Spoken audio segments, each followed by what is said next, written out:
gustong patahimikin ng administrasyon. Kaya nagagalak tayo na nandito si Cathy ngayon at it's going to be a very happy, interesting, and exciting morning dito sa PDP Laban.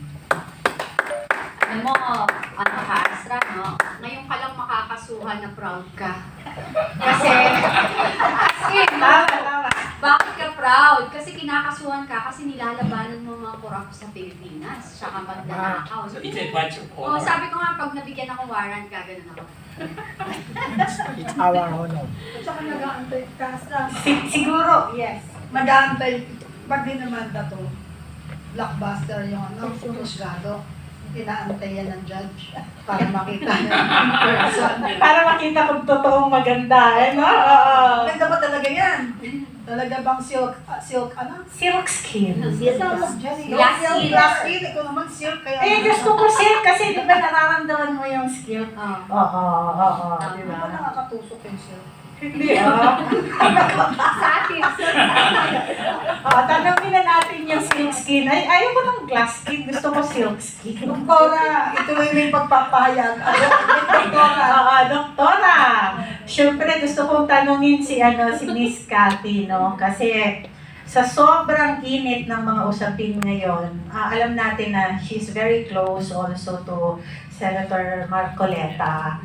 And isa sa mga iniintriga kay Senator Marcoleta, pagka na aaresto at napukulong, maraming lumalabas na sakit. Oo, kasi yung mga datihang nakulong, ako personal reaction being very close to Senator Marcoleta. Ano ba ang tunay na kalagayan ng kanyang kalusugan ngayon? Alam naman natin na hindi naman matanda, may kaedaran.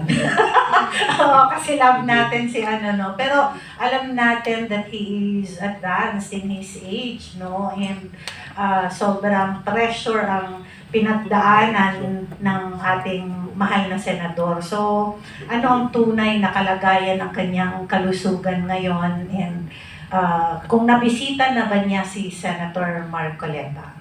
ako ba to? Yeah. Nagbisita ko siya.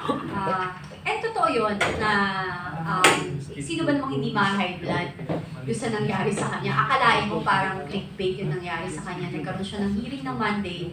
Tapos, sinasabi naman niya sa ating lahat na willing siyang harapin ang kung ano man na ikinaso sa kanya. Yun lang, halatang-halata naman na on the day of the impeachment, on the first day of the impeachment, dun talaga siya binigyan ng warrant of arrest at napakabilis naman ito.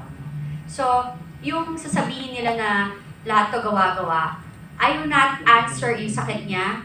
Ang PNP Hospital, yung head ng medical team doon, ang makakapagsabi ng kalagayan niya. Kasi I'm not in the right position to say anything about it. But of course, yes, na high blood talaga siya. I was there until now, high blood siya. Diba? Kasi alam naman ho natin na lahat ho